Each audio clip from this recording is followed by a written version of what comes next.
네, 정의당 주간 정치 이슈 2019년 국정감사를 앞두고 다시 돌아왔습니다. 5기 지도부로 바뀌면서 새로운 분들과 또 함께 하게 되었고요. 뭐 저는 그대로 있습니다. 나도 그대로 있어. 아니 고인물이야 우리는. 네, 그러면은 뭐 먼저 새로 오신 대변인 두 분 간단히 좀 소개 부탁드리겠습니다. 예. 네, 뭐 먼저. 네, 안녕하세요. 정의당 대변인 맡고 있고요. 서울 마포구 지역위원장 맡고 있는 오현주라고 합니다. 반갑습니다. 닉네임 없어요 닉네임? 닉네임 오김. 오김. 옛날부터 부모성 함께 쓰기로 했기 때문에 오김이라고 불러주시면 됩니다. 아 오김입니다. 네, 반갑습니다. 어딜 보고 해야 되는 거죠? 그냥 편하게 사람을 이 컨셉 자체가 약간 이 골방에서 얘기하는 거를 네네. 그 도찰하듯이 찍는 약간 이런 느낌이어서 그렇습니까? 네네. 시선을 어디 둬야 될지 몰라요. 그냥 뭐 욕설만 안 하면 돼. 네, 반갑습니다. 저는 여주시 양평군 지역위원장을 맡고 있는 유상진입니다. 네, 반갑습니다. 닉네임 뭘로 하실 거예요? 닉네임을 많이 고민해봤는데요. 저는 양평회장 꼴이에요. 양평의 장군, 교회 오빠. 교회 오빠. 아니면 저기 시골 남자. 여주에 다 별로네요. 여주 양평에서 항의 들어. 순박한 시골 남자 어때요? 여주 양평에서 항의 들어와요. 네. 왜 우리가 시골이냐? 아니 그렇다고 뭐 차가운 도시 남자는 아니지 않습니까? 네. 뭐 넘어가도록 하고요. 죄송합니다. 뭐 진짜 저기 오빠네. 그 신학대학 나왔잖아요. 심지어 네, 신학대학 나왔어요. 네. 지저스 부적 크라이스트. 부적응자입니다. 부적응자. 또 항상 또 자리를 지키고 계신 실장님도 인사 부탁드리겠습니다. 지금도 관심 받기 위해서 나왔습니다. 정의당의 관심 종자 저 관종철입니다. 반갑습니다. 예. 저도 자리를 지키고 있는 고PD고요. 뭐 인사는 이렇게 하도록 하고 사실 오늘은 좀 예고편 같은 겁니다. 그래서 이게 또 국정감사를 계기로 이제 리뷰 앤 프리뷰 방송으로 다시 이제 시작을 하게 된 거기 때문에 근데 오늘 이제 대정부 질문을 딱 시작을 하게 된 거라서 사실 다룰 내용이 많이 없어서 이제 우리는 이러이러한 걸 하겠다 정도의 어떤 그 예고편이 될 것 같은데 그래서 제가 일단은 국정감사 일정부터 좀 체크를 해드리자면은 10월 2일부터 국정감사 시작이 되고요. 오늘 26일 정치 분야 대정부 질문이 있고 그다음 27일 외교통일 안보 분야, 30일 경제 분야, 10월 1일은 교육사회 문화 분야 대정부 질문이 있고 이제 10월 2일부터 국정감사 20일간 들어가게 됩니다. 그리고 이제 이게 다 끝나고 나면은 10월 28일 날 교섭단체 대표연설이 28일, 29일, 30일에서 더불어민주당, 자유한국당, 바른미래당 이렇게 있는데 사실 교섭단체 대표연설이 먼저 이제 정기회를 시작하라 하면 그걸 여는 의미로 딱 하고 시작을 하는 건데 이 조국 장관 사태로 인해 이 순서가 바뀌게 되었고요. 그리고 이제 이게 끝나고 나면은 이제 다음 본회의 때 비교섭 발언을 하게 될 것 같은데 이건 아직 뭐 예정이긴 한데요. 그래서 저희 31일 아닌가요? 맞아요. 정해진 건가요? 네. 정해졌어요. 네, 심상정 대표가. 심상 대표가 이제 비교섭 그 발언을 하게 되어 있습니다. 이렇게 좀 일정은 이렇게 생각을 하시면 될 것 같고. 이 언제나 그 국정감사를 하게 되면은 느끼는 거지만은 저희는 또 의원이 6명밖에 없기 때문에 6개 상임위밖에 못 들어가기 때문에 참 아쉬움이 있습니다. 전체를 볼 수 없는. 물론 모니터링도 하고 기사도 보지만은 사실 그 안에서 이제 논의가 어떻게 오고 갔나라든지 그런 거를 다 듣지 못하면은 좀 맥락을 알기 어려운 부분들이 있거든요. 그래서 그런 부분이 좀 아쉽긴 한데 이게 일반 상임위원회가 13개잖아요. 예. 그러니까는 내년도 총선에서 최소한 13명은 돼야 돼. 그래야지 뭐 우리가 그 청문회를 해도 어디 해야지 뭐 지난번처럼 맞아요. 저희는 청문회 위원으로 못 들어가서 그 노트만 쓰고 있는 거야. 노트만 딱 쓸까 말까. 뭐 사실 이번 그 인사청문회 관련해서도 뭐 이렇게 말하면 좀 그렇긴 하지만 좀 핑계를 약간 한 가지 대보자면 사실 저희는 인사청문회 못 들어가지 않습니까? 그렇죠. 법사위가 없기 때문에 그런데 그래서 자료 제출 요구도 못 하는 거예요. 네. 그래서 오늘 정의당에 따로 와서 브리핑해주고 막. 참 그 어떤 이 정의당이 기준점이 되다 보니까 온갖 언론의 이 관심을 받게 돼서 뭐 좋다면 좋을 수도 있는 거긴 한데 좀 그랬던 부분이 있고요. 그래서 어쨌든 저희 이 의원님들이 들어가신 6개 상임위는 이제 그 정밀 모니터링을 하게 되었는데 그래서 이 세 분께서 이제 나눠서 하시게 됐죠. 그래서 뭐 어떤 상임위를 담당을 하시는지 좀 소개를 해주시고 뭐 기대되는 점이나 이것은 꼭 다뤄졌으면 좋겠다 싶은 것들이 있는지 좀 돌아가면서 한 분씩 말씀을 해주시면 좋을 것 같습니다. 네. 저는 심상정 대표님, 아유. 예, 기재위에 들어가시고 계신데요. 심상정 대표님 맡았고요. 그리고 여영국 원내 대변인 그리고 이게 교육위원회 들어가시고 계시죠 지금. 그래서 그 두 분을 맡게 되었습니다. 밀착 마크하도록 하겠습니다. 네. 네. 뭐 하신대요? 주로 어떤 거요? 그분들이 이번에 아 그분들이요? 벌써 보나요? 아니 뭐 소개 자연스럽게 뭐 자연스럽게 해주시면 될 것 같아요. 우선은 여영국 의원님이 대정부 질문을 먼저 시작을 하시잖아요. 10월 2일 날 이제 네. 다음 주 화요일인데 그때 관전 포인트는 혹시 문송면이라고 문성면이요? 아시나요? 음. 제가 그때 88년에 화제가 되었던 분이신데 제가 그때 초등학교 3학년이라 어떤 분이신지 간단하게만 아시면 그때 소년 노동자였는데 네네. 근데 그 이제 무슨 이렇게 산재 비슷한 그러니까 무슨 중독 수은 중독인가요? 그걸로 돌아가셨죠 그 당시에 어린 나이에 그 어디서 일하다가 그렇게 그랬더라. 성모병원이라고 하고요. 16살이었다고 하더라고요 당시에. 어쨌든 그 문송면 그 당시에 제가 잠깐만 읽어드리도록 할게요. 읽어도 되죠? 예. 제가 생각하는 이상적인 사회는 더불어 사는 사람 모두가 먹는 것, 입는 것 이런 걱정 좀 안 하고 더럽고 안 입고 온 꼬라지 좀 안 보고 그래서 하루하루가 좀 신명나게 이어지는 그런 세상이라고 생각을 합니다. 지난 7월 2일 여의도 성모병원에서 15세 된 16살이 15세네요. 소년 노동자가 수은 중독으로 사망하였습니다. 직업병에 대비한 의료체계의 미비 수은 중독임이 밝혀진 이후에 회사의 비정한 처사와 노동행정관청의 태만을 따지려는 것은 아닙니다. 이라고 하면서 국회에서 포효를 하신 분이 계세요. 이분이 돌아가신 노무현 전 대통령이 초선 국회의원인 시절에 대정부 질문을 얘기하셨다고 하더라고요. 20년이 지났는데 2008년에 김용균 관련한 사건이 터지고 이러면서 전혀 해결되지 못한 당시의 대정부 질문과 이게 뭐 말투나 이런 것들이 바뀌었을 뿐 전혀 바뀌지 않은 현실에 대해서 여영국 의원님이 대정부 질문을 하신다고 그렇게 전해 들었습니다.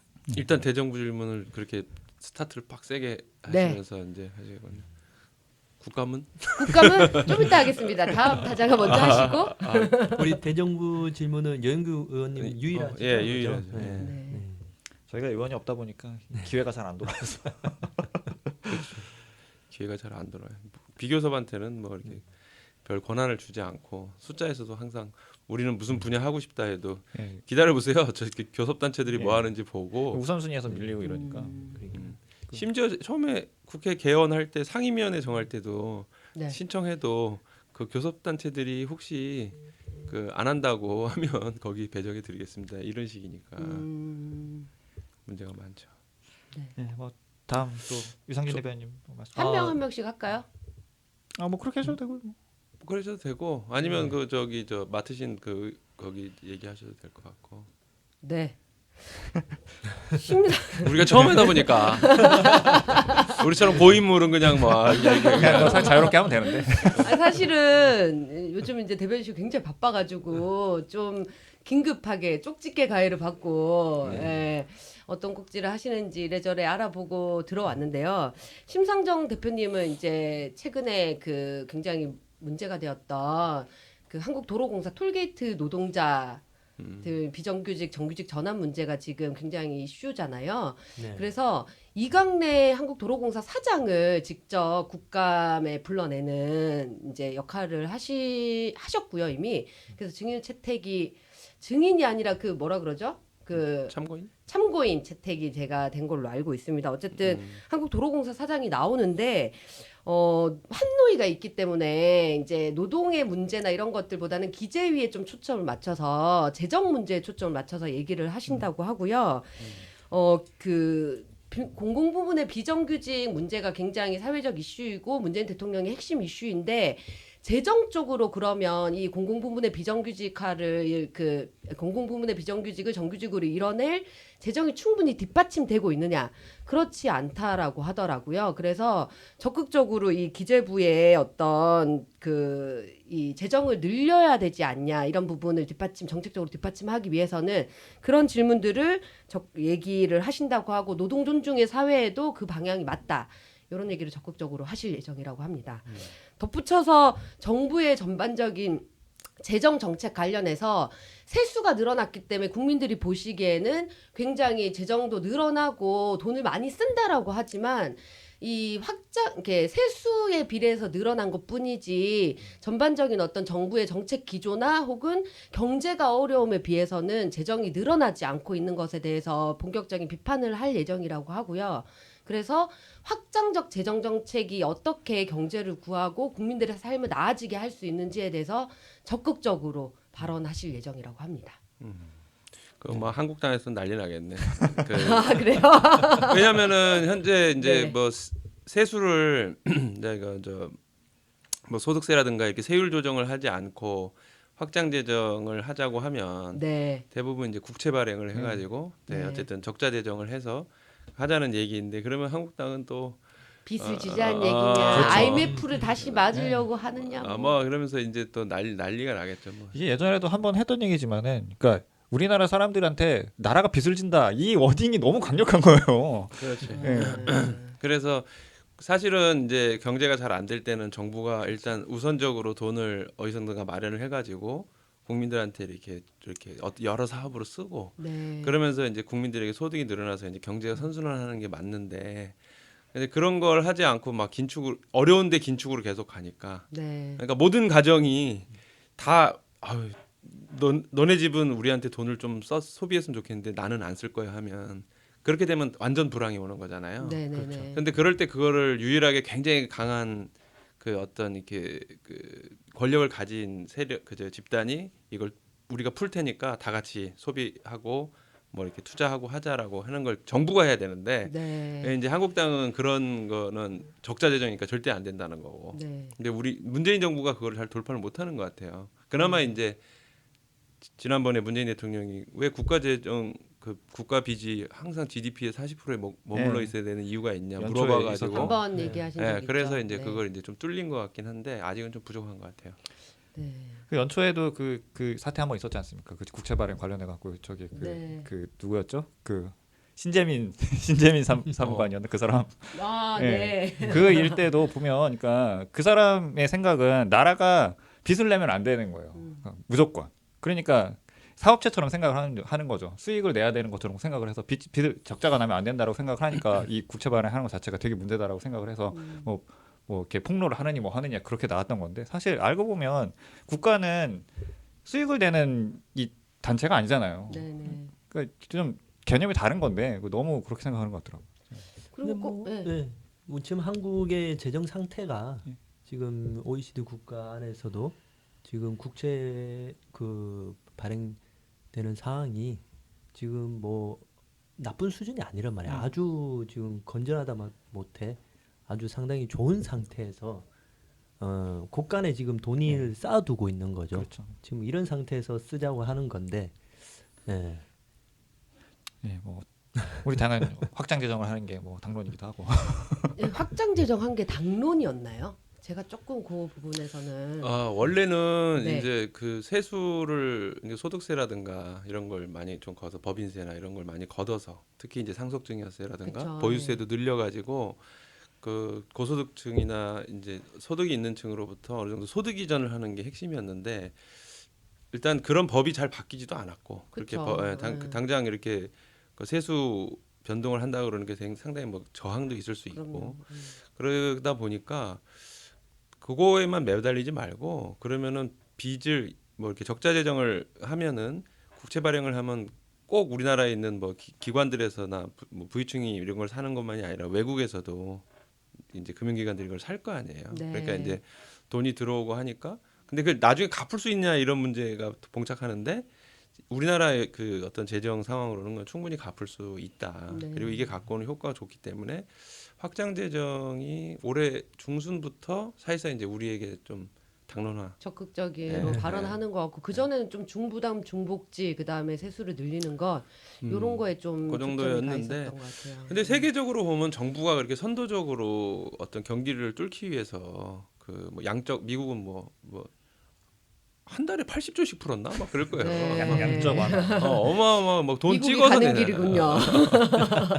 미국처럼 하면 안 되지. 그러면 맞아요. 거기는 또 뭐 달러 발행 국가니까. 그러니까 세계에서 외환위기에 걱정이 없는 유일한 나라인데. 근데 여하튼 그런 게 지금 전 세계적으로 필요한 시기인 것 같아요. 네, 전 세계적 경제학자들도 진보적인 경제학자 말고도 중도적인 사람들도 다 확장 정책을 얘기한다고 그렇게 얘기하더라고요. 예. 과거의 처방이 안 먹히니까. 네. 그럼 이건 또 약간 사족이긴 한데 심상정 의원실에 들어오는 제보가 퀄리티가 상당히 높습니다.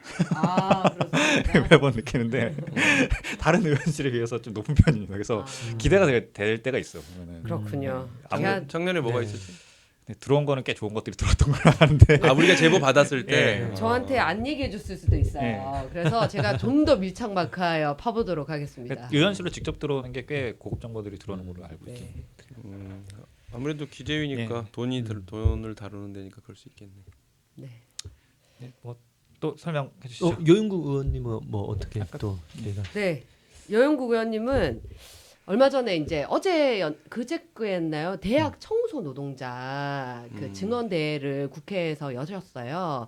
지금 이제 얼마 전에 서울대학교 청소 노동자가 휴게실에서 고온 40도 정도의 실내 온도에서 쉬시고 계시다가 사망하는 사건이 벌어져서 굉장히 사회적으로 안타깝고 그 어쨌든 이 뭐 지병을 갖고 있었다고 하지만 이것은 어찌 보면 열악한 노동 환경에 의한 산재적인 성격이 있다라는 이제 얘기들을 많이 해왔는데 그 부분을 좀 더 시야를 전국적으로 넓혀서 가이드라인이 이미 있었음에도 불구하고 왜 이제까지 지켜지지 않았는지에 대한 문제 제기를 하면서 적극적으로 전국의 대학 청소 노동자들의 문제는 휴게실 문제를 비롯해서 처우 개선을 이루겠다라는 생각으로 그 부분을 집중하신다고 하고요.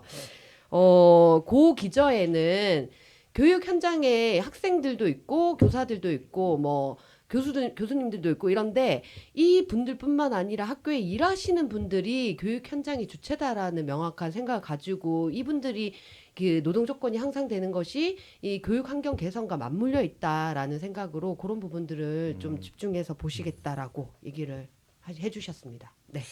그것뿐만 아니라 저것도 얘기하겠네요. 이번에 입시 네, 교육인 교육 문제. 교육 그러니까 이게 대학교 내 이렇게 교육기관 내 노동자들 인권 네, 교육 아무튼. 공무직 얘기도 이제 국감 때는 다룬다고 하는데 사실 입시 문제나 이런 것들은 대정부 질문에서 좀 더 얘기가 나올 것 같고요. 아까 그 산재 얘기도 했지만 뭐 그 산재 노동자 문제가 여전히 해결되지 않고 중대 그 재기업 처벌법 요거 관련해서도 좀 언급을 하신다고 하고 동시에 그 입시 문제나 이런 것들만 해결해서는 교육 불평등 문제가 해결되지 않기 때문에 좀 더 근본적으로 들어가서 그 입시 뭐 이게 교육의 문제가 사실은 잘 취직하기 위해서 하는 문제인 거잖아요. 한국 사회 먹고 살기 힘들기 때문에 그래서 그런 것까지 연계해서 좀 산업재해 문제나 이런 것까지 불평등의 문제에 초점을 맞춰서 이렇게 대정부 질문을 하신다고 얘기를 합니다. 예. 특목고 자사고 이런 거 빨리 폐지하자 뭐 이런 거 우리 막 입장 나가고 그랬는데 그거는 계속 당에서도 입장을 꾸준히 오늘도 내보내고 냈죠. 있습니다. 네, 오늘 예. 그거 내가 볼 때 문재인 정부가 초기에 이렇게 과감하게 결단해서 했어야 되는데 그 못한 것 같아. 지금도 좀 문재인 정부에서는 단계적 폐지론에 좀 무게를 싣고 있는 것 같더라고요. 근데 이게 단계적으로 폐지한다는 게 참 하겠다는 건지 모르겠어요. 그 예. 단계적으로 되나 그게? 그러니까요. 아직 그러니까 방향을 명확하게 딱 하고 네네. 그다음에 물론 이게 그 학교 다니고 있고 뭐 이런 그 사람들 학생들이나 학부모들의 입장에서는 좀 열받는 일이긴 하죠. 근데 그쵸? 학교가 없어지는데. 예, 학교가 뭐 없어진다기보다 일반고로 그쵸, 전환되니까 예. 근데 자기가 생각했던 학교 성격이 아니니까. 근데 이제 그렇게 들어온 학생들에게는 뭐 그런 걸 보장해 주더라도 그래도 장기적으로 오면은 그 일반고 전환해서 이번에 사실 그 한영외고 같은 것도 그 외고라고 하는 그 특목고를 타니까 그런 그 저기 스펙을 가진 부모들이 모이게 되고 그 모임에서 품앗이를 한 거잖아요, 사실. 그쵸. 이너서클 형성되는 거죠. 그 안에서 다 스펙 끝나. 품앗이라 하고 있는 거죠. 사실은 그 조국 장관이 자기가 사과한 것도 그 내용이에요. 그 기득권 카르텔에서 자기가 자유롭지 않았다 이런 거예요. 저는 그 입시 문제는 계속 보다 보면은 정말 어렵더라고요. 뭐 이 안에서도 해결하기. 그러니까 지금 사실 그 그 정부의 어떤 기조도 그냥 정시를 늘리지 않겠다. 그거 하나만 그냥 확실한 것 같아요. 그 나머지는 네. 어떻게 할지도 모르겠고. 근데 이게 과연 그것만으로 해결이 될 문제인가? 오늘 하나 또 발표했어요. 그 문재인 정부에서 그러니까 유은혜 장관이 네. 아마 그 방향으로 갈 것 같은데 그것도 만만치는 않을 것 같은데 그러니까 우리가 수시라고 부르는 그 저기 시험에는 뭐 이제 논술을 제외하면 두 가지가 있는데 학생 기록부 종합이 있고 학생 기록부 교과 그러니까 이제 내신이죠. 내신. 내신. 네네. 근데 종합은 그 내신 플러스 뭐 내가 뭘 상을 받았다. 상장 받았고, 내가 그리고 뭐. 나를 단련하기 위해서는 자기 소개로 뭐 어디 갔었고 또 그, 이런 그걸 뭐라 하죠? 자동 봉진 맞나요? 자소서. 네? 그 뭐 네 가지 있잖아요. 학종이 들어가는. 아 그렇게 부르나요? 네. 자원봉사. 자원봉사. 뭐 동아리 활동, 동아리 활동. 봉사 활동, 그다음에 뭐 사회 뭐죠? 뭐 진? 진은 뭐죠? 모르겠다. 하여간 뭐 자동 네, 봉진이라던데. 입시 자녀를 둔 부모님께서 대답해 주시죠. 진은 뭐 진중권? 핫한 단어를 핫한 단어를 말씀하셨. 진로 체험 뭐 이런 거 아닌가요? 어, 아닌가? 있어요. 그럴 수 있겠네. 네. 하여튼 그렇게 부른다 하더라고요. 네. 근데 과거처럼 이제 그때는 이제 막 무슨 논문 막 도대체 고등학생들이 그때 상상하기 힘든 2008년도 9년도 그때가 정말 이 그 뭐라고 해야 돼? 이게 아무것도 규제가 없을 때라 정말 뭐든 다 했다고 하더라고. 그러니까. 제일 심할 때라고. 그래서 남들도 하니까 사실은 뭐 조국 장관 그 가족도 야 이거 우리만 이렇게 하면 안 되는 거 아니냐 하다 막 네. 멀쩡한 애가 막 바쁜 시간에 막 몽골도 왔다가 어디 뭐 이게 무슨 발표도 나갔다가 막 그러니까 이게 그렇게 해서는 그냥 이렇게 진짜 서류에다가 그 꾸미기 위한 그런 게 되고 그래서 그런 요소를 막 없애버렸고 네. 근데 그럼에도 불구하고 자기소개서라든가 뭐 이런 거에 자세히 보면은 이 학생의 부모가 어떤 사람이고 그러니까 그렇죠. 상대적으로 부모 어떤 영향력은 어떤 그대로 경제력을 가지고 네. 있고 그리고 얘가 뭐 예를 들면 어느 지역에서 뭐 이렇게 사실상 자라왔고 뭐 이런 걸 알 수 있기 때문에 요 비교과 부분 학생부 종합에서 이 비교과 부분을 되게 줄이겠다는 거거든요. 근데 이거 좋긴 한데 그러면은 교과 중심이 또 되면은 항상 우려했던 것이 저거 있잖아요. 내신이다 보면은 같은 학교 내부에서 경쟁하니까 사실 지금의 입시 제도를 이렇게 수시를 늘리고 이렇게 바꾼 것 자체가 학교 내에서 너무 그런 경쟁이 심해진다. 이런 거를 좀 뭐 혁신해 보자고 바뀌었던 제도 아닙니까? 사실 예전에 뭐 문제풀이식 해가지고 사교육만 딱 시키면 이게- 학교 간다니까 학종을 만들어. A라는 문제가 있어서 네. 그걸 해결하기 위해서 이 제도를 만든 건데 사실 다시 또 A라는 문제에 다시 봉착을 해버린 이런 결과가 그죠. 네. 어느 대학 나왔느냐가 자기의 뭐 사회적 지위와 뭐 급여 이런 거는 그다음에 뭐 심지어 결혼 뭐 이런 것까지도 다 막 이렇게 줄줄이 가니까 제가 볼 때는 세금을 많이 걷어야 돼. 그래서 내가 이렇게 세금 많이 뜯기려고 이렇게 열심히 공부했나? 뭐 이렇게 그 대학 못 가서 아등바등했나? 이렇게 해야 제가 볼 때는 거기 안 가도 그냥 뭐 나 즐겁게 살 거야 이런 사람들이 더 많아질 것 같아요. 사회적 저항이 엄청날 것 같은데요. 아 그래도 해야지. 덴마크, 노르웨이가 다 그런 식으로 해가지고. 우선 제가 보기에는 자사고랑 외고를 폐지하는 것부터 그럼요. 교서야 그걸 뭐 과감하게 쓰는 거. 해야지. 그게 키워드인데 좀 학종 뭐 수시냐 정시냐 이것도 중요한 어떤 거지만 그게 선행되지 않고 어떤 입시제도 문제만을 가지고 얘기하는 거는 제가 네, 보기에 한계가 맞아요. 있다. 고교 요게- 입시 한마디로 고교 입시지. 그죠? 뭐. 그러니까 저희 이 시선 자체를 거대한 패러다임을 바꿔야 된다는 이 시선을 바라보지 않으면 해결이 정말 어려울 것 같은 생각이 들어요. 뭐 사실 너무 깊게 들어가면 길어지기 저희 때문에 강민진 청년 대변인도 불러왔어야 되는데 한번 풀어봐야 되는데 나는 어떻게 대학 갔다. 그거 링크 걸면은 굉장히 많이 볼지 몰라. 강민지 청년 대변인은 제가 물어봤어요. 어떻게 대학을 갔냐. 왜냐하면 그 자퇴생이잖아요. 그리고 검정고시로 중학교도 졸업하고 고등학교도 졸업했는데 어떻게 대학 갔냐 그러니까 논술로 갔다 그러던데요. 논술도 있어요. 네, 그래서 그래서 우리가 우리 대변인이 청년 됐습니다. 대변인은 스펙 품앗이나 스펙 그런 거 안 했다. 요거 인증해 드립니다. 아니 그렇죠. 당연히 다 뭐. 네. 당연히 그렇고 네. 뭐 얘기하다 여기까지 왔더라. 그러니까 다시 국감으로 돌아가서 네. 뭐또 맡은 상임이 좀 소개를 해주시죠. 네, 저는 아주 요즘에 핫하신 분 두 분을 제가 맡았는데요. 한 분은 우리 이정미 의원님, 예. 그리고 또 한 분은 김종대 우리 수석 대변인님, 네, 두 분을 맡아서 마크맨을 하겠습니다. 요즘 왜 핫해요? 그냥 제가 맡아서 핫합니다. 이거 좋아. 아주 이렇게 아무 이유 없지만 그냥 밑으로 밀고 부르는 거야. 뭐 어쨌든 이정미 의원님은 우리 한노위를 맡고 있기 때문에 우리 노동 문제는 또 우리 정의당의 또 우리 핵심 의제고, 그렇죠. 네, 또 도로공사라는 또 맞아요. 우리, 요즘에. 핫한 문제가 있고. 우리 뭐 또 김종대 의원님은 최근에 병사 100만 원에 대한 그 디테일한 제도를 설계하시는 분이시기 때문에 병장 아주- 월급 100만 원. 네네 병장 아니고 병사 병사 월급 병사 병사 평균 월급이었나? 네. 제대할 때 네네, 어쨌든 뭐 1,000만 원을 가지고 네. 나올 수 있게 이 정도면 핫하지 않나요? 아니 핫하죠. 원래 핫하다고 인정했잖아요. 저는 사실 최근에 국방 관련된 이슈 중에는 호르무즈 파병 뭐 이런 것도 있었지만은 네. 네네. 최근에 되게 재미난 이슈 중에 하나가 물론 이게 국감에서 뭐 다룰 만한 그건 아닐 수 있는데 잘한 게 있습니다. 하나 되게 묘하게 그 K30 그 비호라는 그 자주 대공포가 있어요. 그 탱크처럼 네. 왔다 가서 쏘는. 근데 그게 처음에 만들 때 좀 예전에 만들었다가 그 생산할 때가 되니까 그 적어도 비행기에 쓰는 대공포인데 적어도 비행기 아무도 안 쓰는 거예요. 다 보이지도 않는데 와서 미사일 떨어뜨려 가는데 그 대공포를 쏴서 떨어뜨릴 수 있겠냐고. 네, 소용이 네. 없다. 근데 우리나라는 어쨌든 북한의 그 뭐 AN2기 뭐 이런 거 좀 그런 적어도 비행기들이 있으니까 그것 때문에 해서 재래식 무기라는 만들었는데 네. 어쨌든 그래서 큰 효과가 없다라고 해서 생산 대수도 확 줄여갖고 네. 그걸 만들었는데 그 최근에 와갖고 드론 잡는데 그게 짱이 난 거예요. 아, 그래서 러시아에서 갑자기 막 싸가고 이런다는 거예요.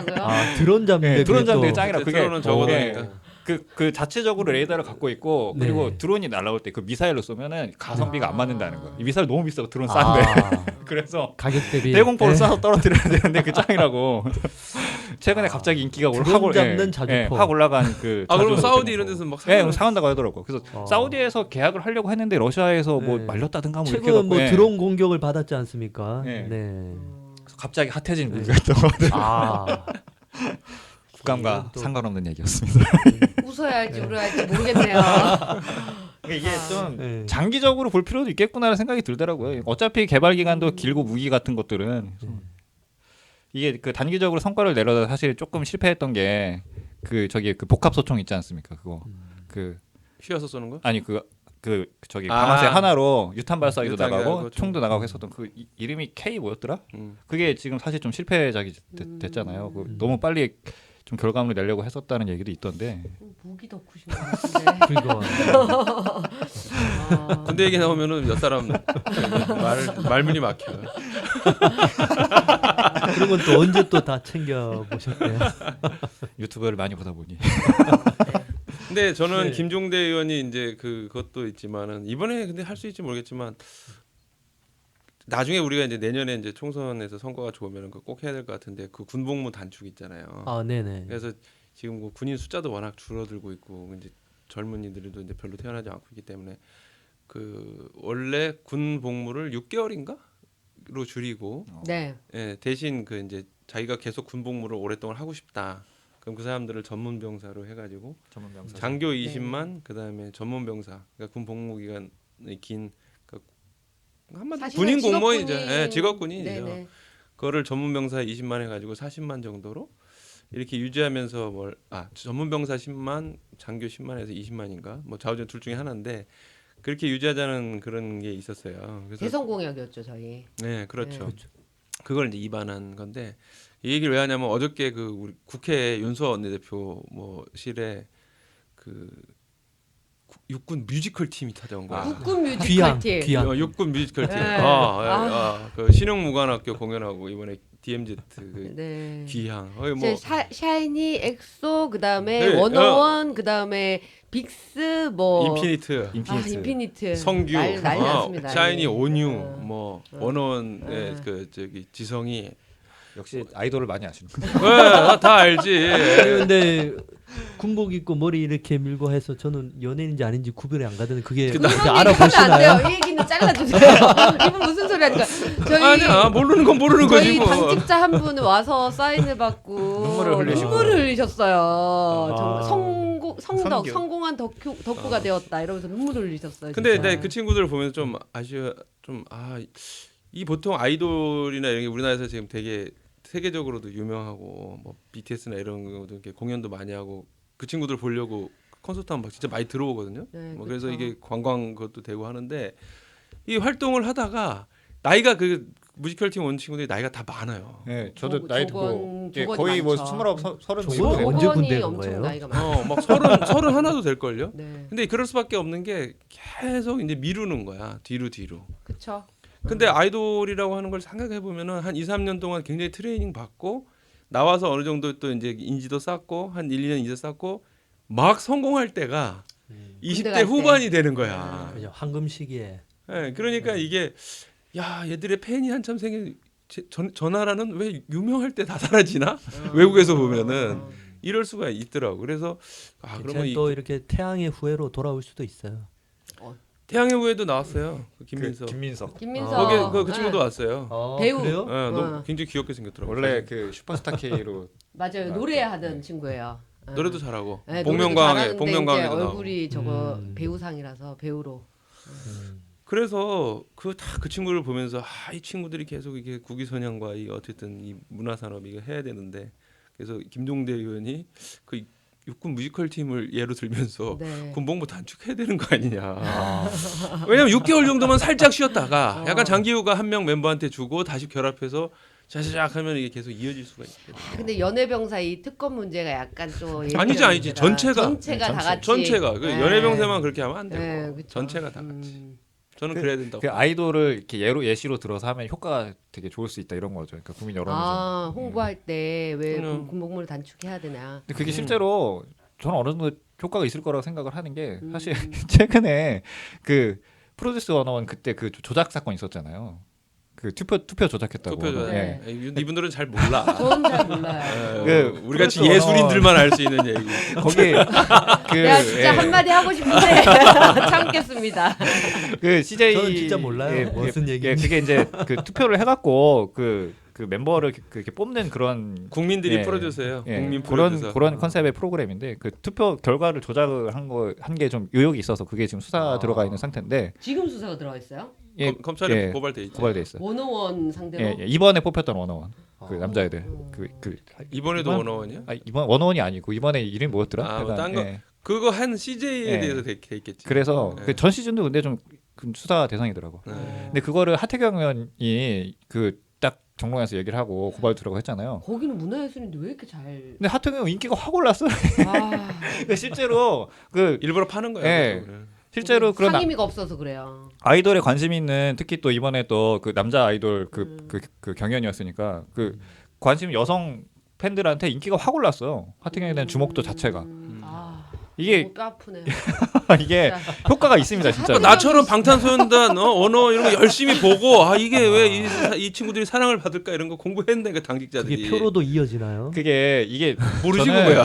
이게 단순히 어떤 그냥 뭐 팬심이다 이렇게 볼 게 아니라 사실 그럼요. 이것도 큰 산업. 어떻게 보면 민생 소재일 수 있는 거, 그러니까 그 여가를 즐기고 하는 것도 포함이 되잖아요 그런 거에. 맞아요. 예. 더군다나 그 말 너무 좋은 것 같아요. 예. 이것도 민생이다. 더군다나 문화. 행복을 예, 증식시키는. 이 아이돌에 가장 관심이 많은 10대 후반, 20대 초반에 어떤 그 친구들한테는 그게 되게 중요한 그 주제인 거예요. 그렇죠. 그래서 관심을 가질 필요가 있습니다 분명히. 아니 그러면 그 아이돌이 양성하는 과정에 예. 그 인권 사각지대 노인 예, 그것도 있고. 그런 것도 중요하고. 그런 거를 우리 못하게 해야지. 어린 아이들 네네. 그 예, 10대 이번에 때부터, 예, 그리고 또 이번에 길러지는. 그 투표 조작 문제는 또 공정성 문제랑도 연관이 돼 있어요. 그래서 그렇죠. 되게 중요한 주제입니다 이거 진짜. 투표 조작을 하고 이런 거는 사실은 대형 기획사가 얼마나 또 이 유착 관계 있냐 이런 거랑도 관계되고 그 안에 들어가기 아니 위해서 확정된 건 아니야 일단. 네. 확정된 그래요? 건 아니고. 만약에 수사 그렇다면 단계. 만약에 음. 조작되었다면 그런 문제랑 되게 밀접하게 관련이 있을 것 같아서 공정의 공정 공정 문제랑 문제가 관련이 있죠. 이어지네요. 그 기획사에서 또 발탁되려면 이 얼마나 또 많은 자원을 끌어야 되는지 뭐 이런 게 다 연결된 문제죠. 거기도 그러면 세습 기득권 세습 이런 게 나올 수 있나요? 아니, 기득권 근데 세습이라긴 그런데요. 그건 그런데 이제 이런 거 있잖아요. 그 성공한 연예인 자녀들이 그 연애 아, 프로그램에 그런 건 다 있죠. 이렇게 네. 되게 쉽게 입성하잖아. 그러니까는 그렇게 그것도 사실 그렇긴 한데 그렇게 따지면 세상에 뭐 다 뭐 모든 게 이거 부모를 모르게 다 부모 영향. 섞어놔야 되니까 이거 참 그것까지는 좀 그렇고. 어쨌든 정의당은 부모 영향력이 없는 대학 입시 제도를 만드는 게 갑자기 갑자기 또 교육 문제로 돌아왔습니다. 자우장 세금을 많이 걷어야 된다니까. 그래야지 이게 내가 이거 이렇게 세금 많이 뜯기려고 이렇게 했나? 뭐 이런 자유롭게 살자. 네.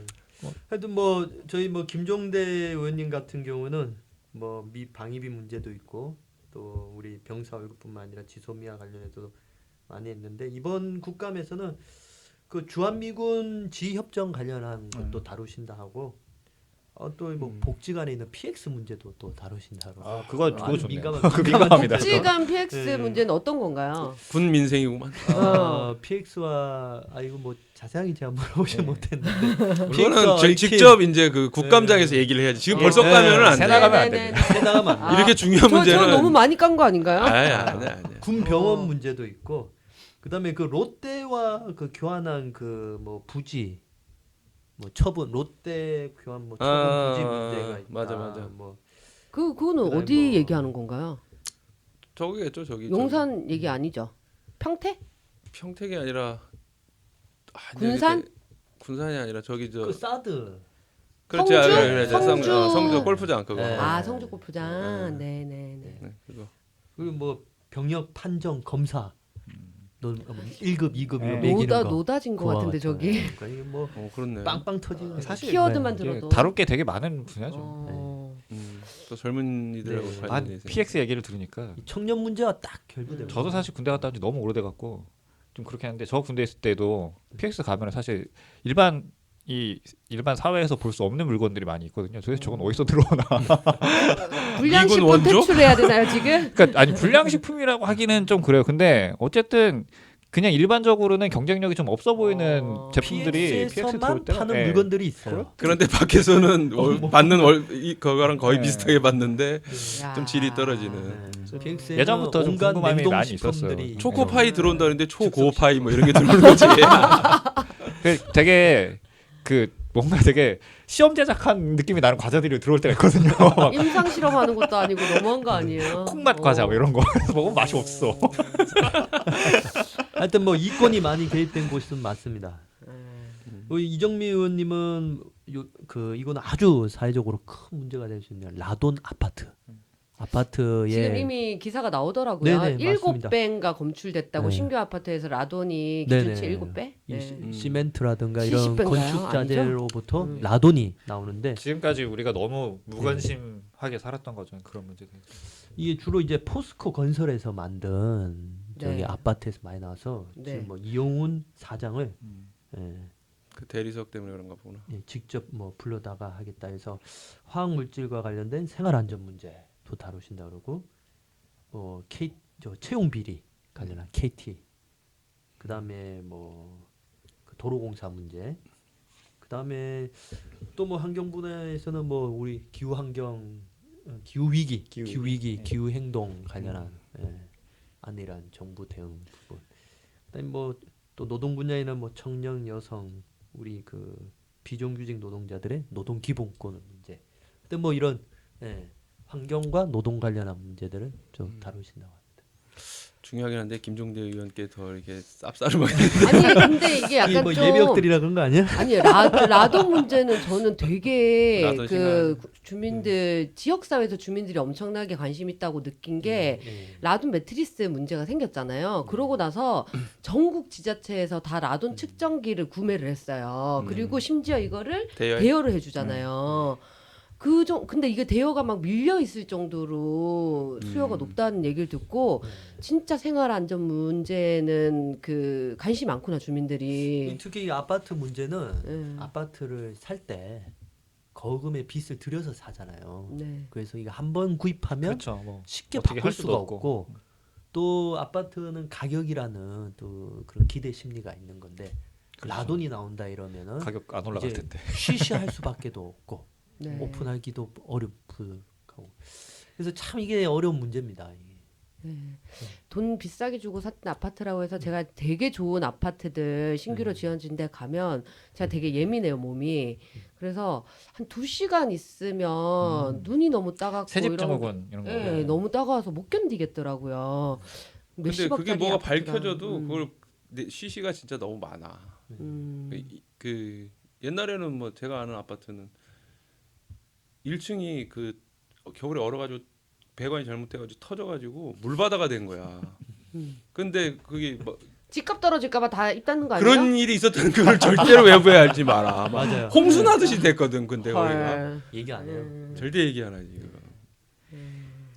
이 재산의 대부분의 부동산에 묶여 있는 이 부동산이 공화국에 살다 보니까 벌어지는 참 안타까운 일들인데. 아파트다 보니까.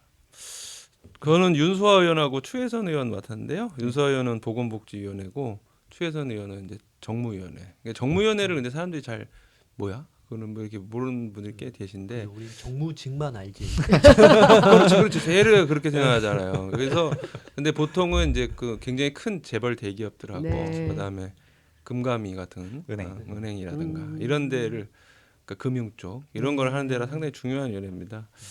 그 작년에 윤수아 의원이 그 여러 가지 것을 밝히긴 했는데 그 중에서 기억 남는 거는 그 이제 테스트를 거치지 않은 그러니까 한마디로 얘기하면 안전성이 덜 입증돼도 이걸 그냥 풀어도 된다. 그러니까 그 어떤 의료기기를. 네. 근데 그런 것이 가져오는 문제에 대해서 상당히 좀 잘 짚어서 이렇게 내용이 좋았거든요. 실력이 정평하네요. 네. 올해는 이제 건강 불평등이 소득과 연령과 지역별로 실제로 어떻게 나타나냐를 전국 지도를 그려서 이제 뭐 그건 이렇게 중요한 건강 아니 불평등? 그 누가 그리신 건가요? 뭐 그리겠죠 누군가가 그 의원실에 누군가가 그런 통계나 이런 게 미리 있는 거지 아니 의원실에서 그런 걸 다 하나하나 이렇게 해서 네 그걸 한다는 것 같고요. 와 대단하네요 의원실이. 네, 그리고 예. 그 다음에 이제 저소득층 복지가 워낙에 중요하니까 그 연금 문제라든가 이런 거에 대해서 좀 다룰 생각을 합니다. 핵심적으로. 그리고 추혜선 의원은 어쨌든 우리 당에서는 그 민주당의 을지로위원회에 이제 혼자서 이렇게 그 대당되는 활동, 네. 그 갑질에 맞서는 활동했잖아요. 그래서 네. 대표적으로 롯데, 그 다음에 이제 남양유업 대리점, 네. 그리고 나는 애플 휴대폰 대리점 거기도 이제 최선의 문제 제기한 줄 몰랐는데 저도 처음 듣는데요. 검색해 보니까 나오네. 뭐 그게 바로 잡혔는지는 모르겠지만 그래서 그 핵심은 일단은 그 을들의 권리 지금 당의 중소상공인 위원장도 본부장도 맡고 있기 때문에 그 갑질 문제에 대해서 좀 문제 제기를 한다고 하고요. 하나 더 얘기를 하는 거는 이게 우리가 이제 문재인 정부에서 어떤 정책을 추진한다고 했는데 이게 얼마나 되고 있는지 잘 분석을 못하는 경우가 많은데 국무조정실에서 이걸 계속 관리하고 있대요. 얼마까지 추진됐는지 계속 보고서를 내고. 근데 최근에 그 보고서를 낸 모양인데 한 내부 보고서인지 몰라도 한 600페이지 정도 되는데 이거를 다 분석을 지금 하고 있대요. 그래서 실제로 얼마나 스스로 약속을 지켰느냐 네. 이거에 대해서 그 공개할 예정이라고 해서 문재인 정부 긴장해야 돼. 그렇겠네요. 이상입니다. 예.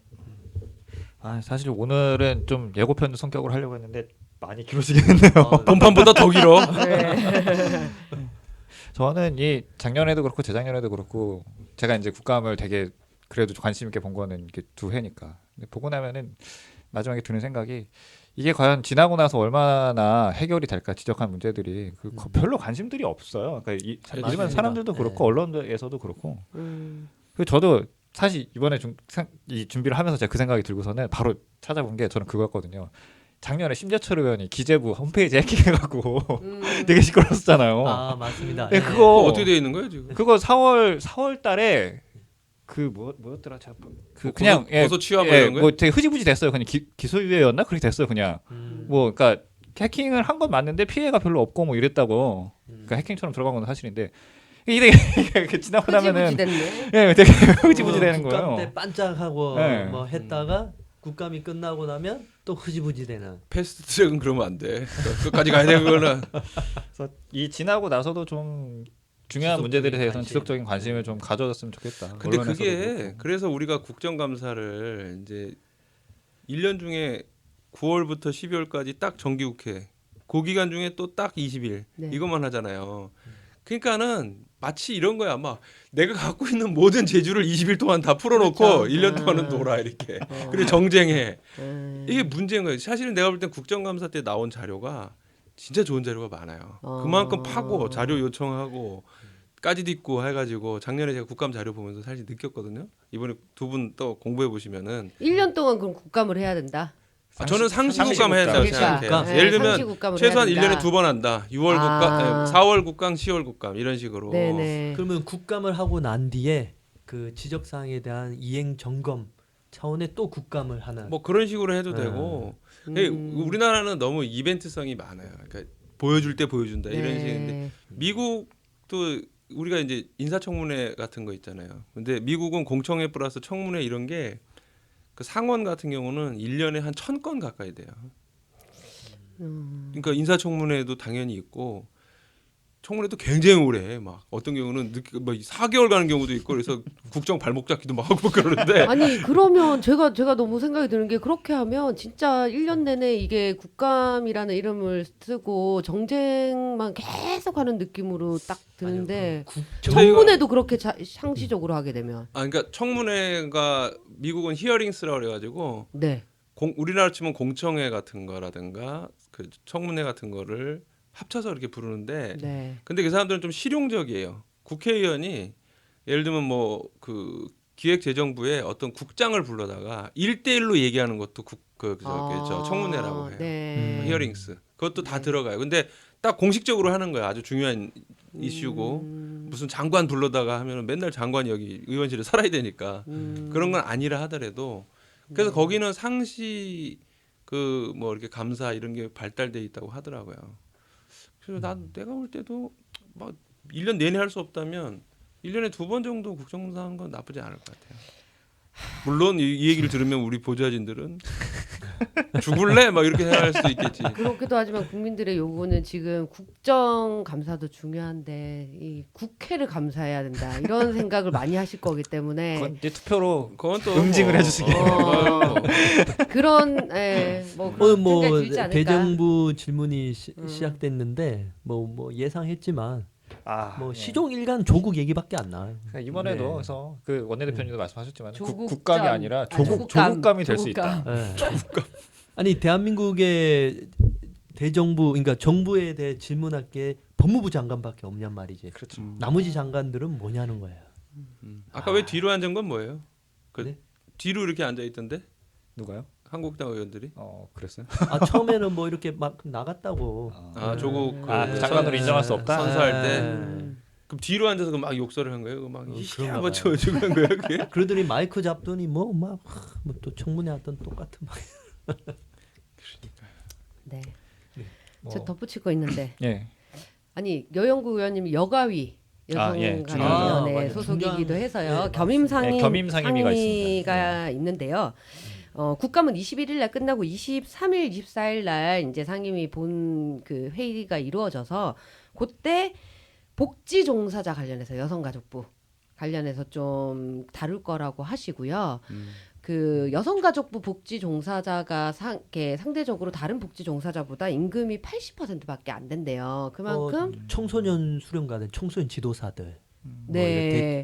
그런 쪽이죠. 왜냐하면 네. 이제 이 전통적인 어떤 여성가족부의 복지 종사자들이 여성의 일이라고 해서 임금이 낮은 것이 굉장히 좀 그렇게 조사가 되어서 그 부분에 관해서는 임금 격차 문제나 성별 임금 격차 문제 이런 것들 좀 다루시려고 같은 복지 종사자 중에서도 네 예. 동일한 복지 종사자 중에서도 여성가족부 산하. 소속의 예. 종사자들의 평균 임금이 80%밖에 안 된다라고 얘기하더라고요. 뭐 가사노동으로 생각하는 거야? 뭐야? 그러니까 가사노동도 돈을 쳐줘야 되는 마당에 지금 그렇죠. 살펴봐야 될 문제 같네요. 네. 뭐 국회의원이 하는 중요한 일이 이제 법을 만드는 것과 행정부를 감시하는 일 아닙니까? 그래서 행정부를 감시하는 일이 1년에 20일이라는 거 좀 짧다는 생각도 저도 좀 들긴 하거든요. 하지만 뭐 어쨌든 지금 이렇게 하고 있으니까 20일 동안 정말 빡세게 잘했으면 좋겠다는 생각도 들고요. 네, 뭐 어쨌든 방송은 이렇게 좀 맞춰봐야 할 것 같은데 뭐 마지막으로 하실 말씀들 있으면 뭐 잠깐. 예. 제일 말씀을 많이 안 했어요. 네. 하세요. 이 공간이 상당히 덥네요. 옷도 더워? 이거 네, 보니까 더워서 제일 더워 지금, 옷이. 막 얼굴에 기름이 잘잘 흐르는데 안 흘러 지금 깨끗해. 내가 흘러. 네, 그게 마지막. 공간이 덥다. 네, 너무 열악합니다. 네, 이 사실 제가 이 그러니까 저번에 하던 그 이제 중간 정치 이슈를 하다가 이제 다음에 지도 바뀌고 어떻게 될지 모른다라고 했었던 게 이게 바뀌고 나서 좀 공간도 바꾸고 할 계획이 있었어요. 그러니까 이제 근데 그게 좀 여타의 무슨 인력 충원 문제라든지 이런 것 때문에 좀 그 하고 나서 좀 하자 해서 순번이 좀 뒤로 밀려서 사실 좀 방송도 뒤로 미뤄지고 중간에 끊기기도 하고 이렇게 된 건데 어쨌든 이건 좋아질 가능성이 있습니다. 소리 안 나는 선풍기를 하나 틀어놔야 될 것 아니 같아요. 그리고 좀 다가도 놓고 이런 거 먹으면서 하면 안 되나요? 뭐, 차도 한잔 하면서. ASMR 뭐 저는 좋다고 아니면 생각하는데 좀 야외에서 할 수는 없나요? 야외에서는 녹음이 잘 안 될 아. 가능성이 있어서 요즘 유튜브 그렇게 잘하는데 야외에서 왜 안 그- 되나요? 핀 마이크를 다 써야 되는데 네. 핀 마이크 4개가 없습니다 지금. 저희 핀마이크 그게 돈이 없어서 못 사는 건가요? 그래서 이게 지금 그 홍보팀도 이제 인력 충원도 하고 장비 충원도 아마도 할 계획이 있을 텐데 그때 좀 확보를 해볼 국회를 가능성도 산책하며 있죠. 하고 싶습니다. 진짜요? 아니 국회에서 딱 가르치면서 여기 뭐 이러면서 얘기해 보고 싶은데요. 그 좀 공간을 벗어날 필요는 있어요. 이게 너무, 너무 답답해 답답해 보이기도 보이더라고요. 하고. 예. 딱 제가 유튜브 채널 들어가서 보니까 다 똑같은 배경에 답답해 보이는 느낌이 있더라고요. 뭐 실장님도 마지막 한마디 하실 말씀 있으신가요? 공부 많이 되실 거예요. 이거 아, 각 네. 의원실에서 매일 그 보고 그 보도자료 낸 거, 그 다음에 이제 언론에 기사화된 거 이런 거 보시면은 야 우리 의원실이 이런 걸 열심히 했구나. 하는구나. 네, 그거 보시면 괜찮은 내용 많아요. 네. 열심히 소개하면 될 것 같습니다. 예, 오늘은 뭐 예고편으로 시작을 한 거지만 방송이 길어지긴 했지만 어쨌든 예고편이었고요. 그래서 다음에는 뭐 공간에 대해서도 좀 더 나아질 수 있기를 뭐 기대를 해보면서 오늘 방송은 이렇게 좀 마쳐보도록 하겠습니다. 예. 네, 네, 수고하셨습니다. 감사합니다. 진짜 덥긴 덥다. 아유 고생하셨습니다. 고생하셨습니다.